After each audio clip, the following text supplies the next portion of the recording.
Hi, I'm so happy you're here. Welcome to the Let's Keep Moving with Risha podcast. This is Risha. I'm a motivational speaker, content creator, and I love talking about things that will help you keep moving in your life, especially on areas like your mental health, love, growth, and everything in between. So if you're ready, let's keep moving. I hope you guys enjoy the first week of the year. I mean, I don't know if it's productive for some people, for you. Pero 'di ba minsan pag first week of the year, it's the most productive that people could have ever been kasi syempre nandito yung mga vision boards, dito yung mga first week of pagda-diet and all that. But I hope that if you were productive, you get to be that consistent for the rest of the year. I mean, yun naman ang goal na hindi lang every January. Another thing that I'd like to point out before we even start the podcast episode is that I just wanna congratulate and honor you for making it through the first week of the year. I mean, um, it's uh, it's just a great opportunity to reflect, to think and look back, and to really align yourself with who you really want to become this year. I want to give you this reminder that 2025 has a lot more in store for you. Ayun lang. And it's time to focus on you. Speaking of that, I think our podcast today, I'm actually so thrilled that you're joining me today for an important conversation. Important talaga. For an important conversation about something that's been on my mind lately and maybe on yours too. As we approach 2025, I want to talk about why this needs to be the year that we stop being available to everybody. Last year, I felt like in all aspects, feeling ko naubos ako. Naubos yung social battery ko, naubos yung passion ko to learn and to, just enjoy stuff. And feeling ko I've been to places where my energy is not reciprocated. Well, nangyayari naman talaga yon na talagang mapapapunta ka sa mga lugar na yung energy mo ay not reciprocated in ways na yung sa standard mo, feeling mo lang talaga hindi siya nare-reciprocate. However, I won't be so general about it. But I'd like to be specific that may mga times din talaga na kapag paulit-ulit, dun mo marirealize na hindi na-reciprocate yung energy mo. And I think that's what I felt. My energy was not reciprocated most of the time last year. I've always been constantly available to everybody. I'm always like the on-the-go friend. I'm always like the yes, saan tayo friend, yes, kape tayo friend, and nothing wrong about that. Because I felt like during those moments, my energy was reciprocated. However, there really are moments, times, places, events where I feel so drained, where I feel so caught up. I feel so fed up. And some people naman talaga, every time nakasama ko sila, okay naman. Pero there really are times na hindi talaga. And I want you to think about it for yourself. Saan ba yung mga moments in your life where your energy was not reciprocated? Nanonood ako ng podcast, ng YouTube videos ni Ali for the past few days. And there's this term called the energy prompt. Nanonood ako ng mga episodes or YouTube videos ni Ali Abdal for the past few weeks, even before 2025 started. And there's this term called the energy prompt. And sabi doon, you've got to divide or make two columns, and then sa first column, what drained your energy last year? And then sa second column, what gives you or what gave you energy last year? And I think it's just like a constant reminder and a list na, okay, oo nga no, itong mga taong to, itong lugar na to, itong ginagawa ko to, it drained my energy. On the other hand, what are the things that makes me feel energized? Or what are the things, activities, people, events that gave me energy. And I think that's what we should focus on. So, if you're constantly being available to everyone kasi it can lead to sense of burnout. Sometimes ma-overwhelm ka. And let's be real. You get to build a little resentment with the people, with the task, with the work, with the activity. And you don't want that. If you want to really thrive this 2025, and I think this is both our commitment to each other kasi wala available tayo palagi last year. May this be both our commitment to stop being available to everybody. But the question is how? How do we get to do that? So if you're curious to know how we get to be available to ourselves first before we start pouring to other people's cups, then without further ado, let's keep moving.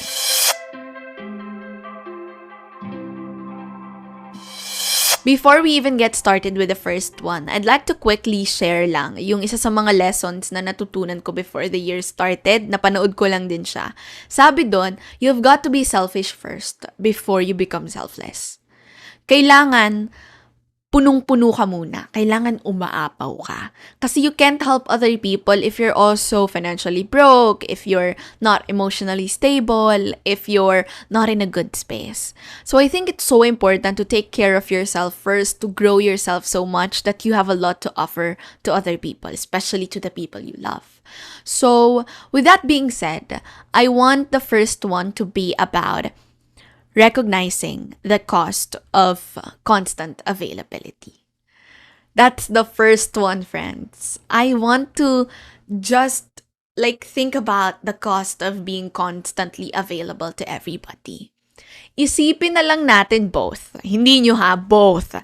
Yung mga goals, yung mga pangarap, yung mga intentions na hindi natin natupad last year dahil palagi tayong available sa lahat.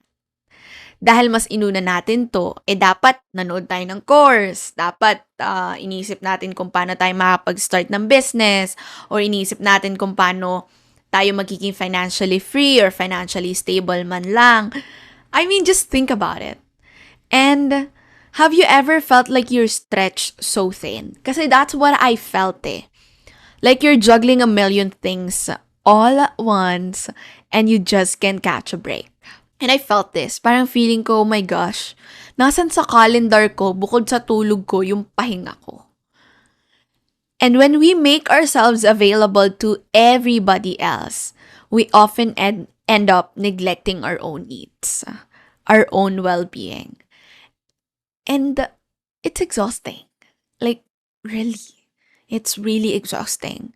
Each time you say yes to other people, you might be saying no to your own needs, to your own desires, to your own dreams. And how painful is that? I was just looking back and I realized ang daming na put off na dreams, na goals. I know everything happens for a reason, but just about, just looking back, ang daming na put off na dreams, na desires, na plans, just because I set it aside and prioritized other people. And when we're just talking about our dreams, our desires, our dream life, our goals, that's a cost we cannot afford to ignore, if that's the cost of it. So take a moment lang, reflect on your current commitments, reflect on your previous commitments, and ask yourself, are you overextending yourself? Are you giving more than you can give? Are you giving more of yourself that you forgot about building that foundation first before you get to offer help, before you get to be available, and before you stretch your arm? And it's time to take back. It's really time to take back some of that precious energy for yourself. I mean, let's regain that this year, di ba? Ayun, before we even talk more or talk further about this, if you're currently finding value in today's episode, Friends, please give us a 5-star rating. It helps us reach more people. It helps us see the numbers go high. But yeah, I just love asking you guys a quick favor before we get to the good part of each episode. So yeah, going back, I felt like ganun ako last year. I felt like I stretched myself so thin. Like I really felt like I've been so overcommitted. I've been available to everybody. And I said yes to a lot of opportunities for the sake of connecting to people, for the sake of learning, for the sake of gaining experiences. And when you're starting, I'd like to point this out.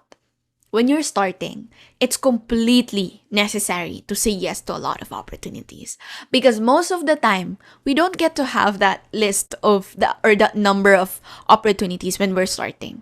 So it's completely okay if not necessary to just always say yes. I mean, kung wala ka naman talagang ginagawa sa oras mo at hindi mo pa talaga alam kung ano yung gusto mo, kung anong gusto mong i-prioritize, go for it. Say yes to everything. Kahit mapaya ka dyan, kahit magkamali ka dyan, kahit wala kang alam dyan, you can learn.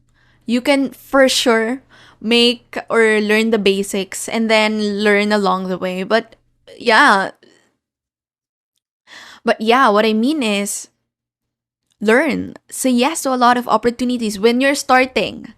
But this year kasi I recognize the constant or the cost of being constantly available to everyone. I am at a point of my life where I feel like I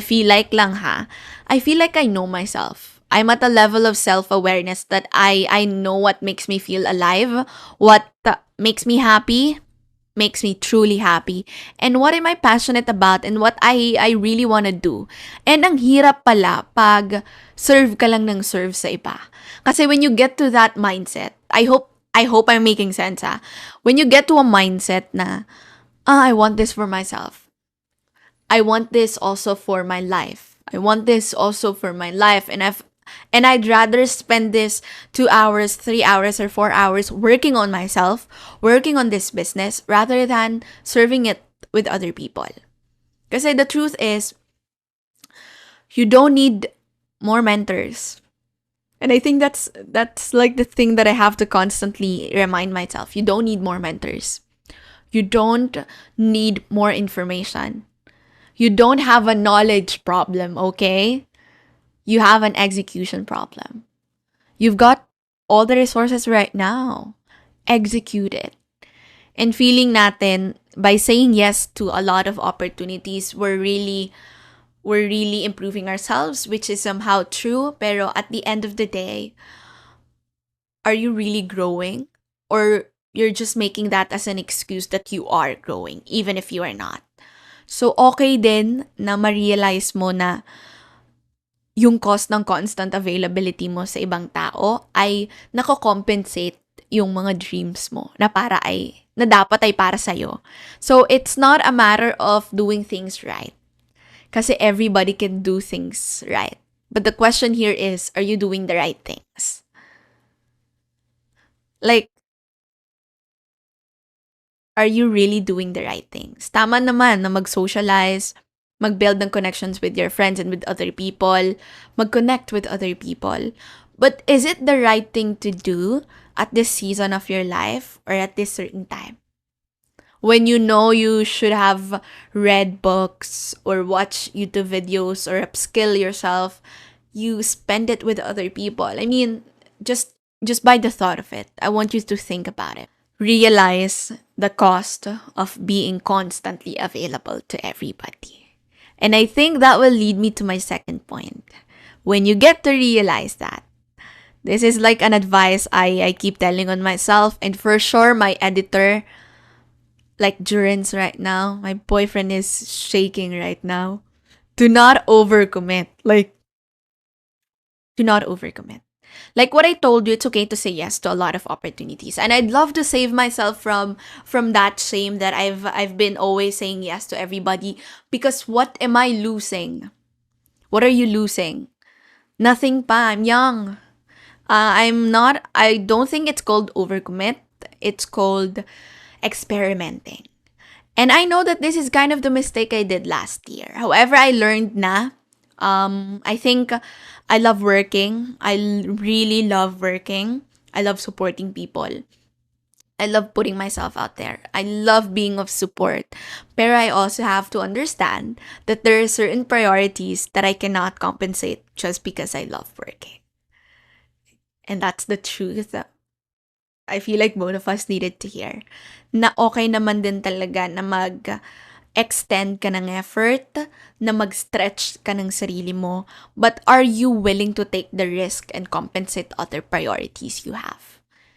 Um, it's it's amazing that last semester I was able to enjoy school.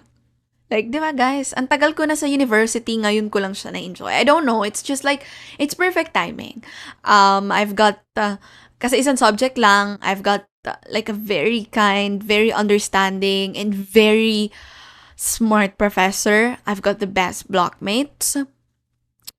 It's only one subject, and the subject is like so interesting. So parang sabi ko, oh, it's something that I have to prioritize. School is something I cannot compensate. Kasi, oh, guys, 6 years na ako pag di pa ako nakagraduate, diba?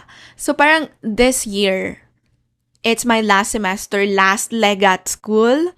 I still have an OJT to do. I still have like 4 or 5 subjects. I still have my research and my compre pa ako. So, parang looking back, I just really want to ask myself, is school something I can risk?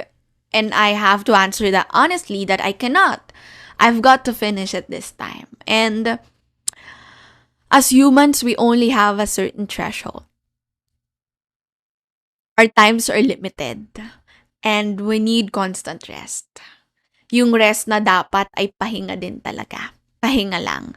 Ako kasi I still feel guilty whenever I take a rest. I still feel guilty whenever I take a nap. I always think that I should be doing something else. I should be doing stuff. And feeling ko dapat may ginagawa ako palagi. So, dun nagmumula yung drive ko to have more and to be involved in a lot of things. And yes, the more things we do, or events we engage in, or people we connect with, the more we learn. But like I said, you don't want to spread yourself so thin because you might lose it all. And I think last year, I almost lost it all. And yeah, it's good to be adaptable. It's good to be multimodal.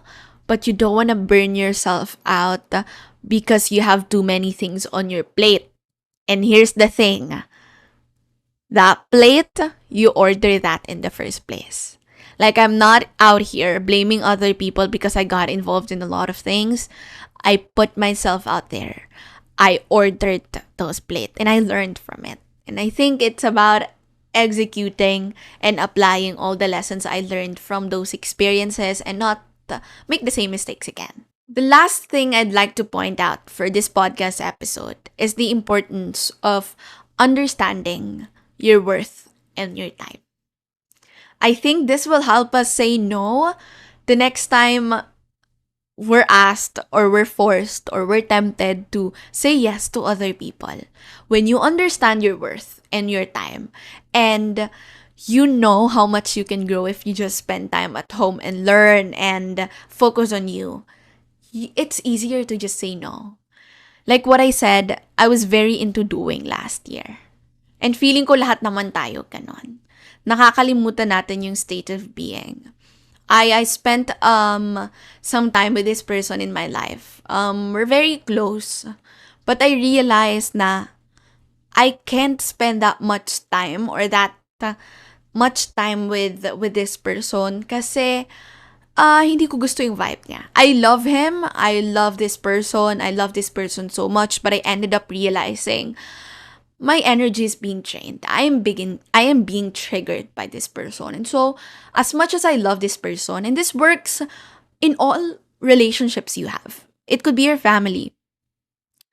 You know, you love these people so much, but you understand that you cannot change these people, and just so you can love them, you can just love them, but you cannot change them. And you can choose to not spend that much time with them.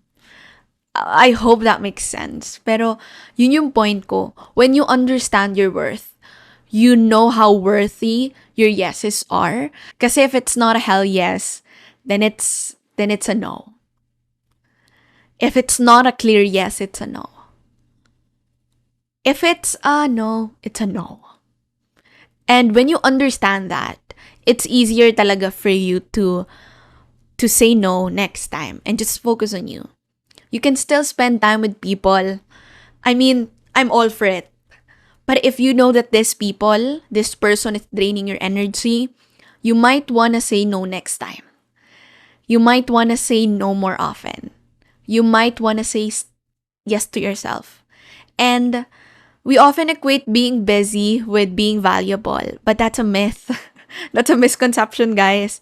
Hindi porket busy ka, you're valuable. Or hindi porket busy ka, you're invaluable or you're not valuable. You are worthy simply because you exist.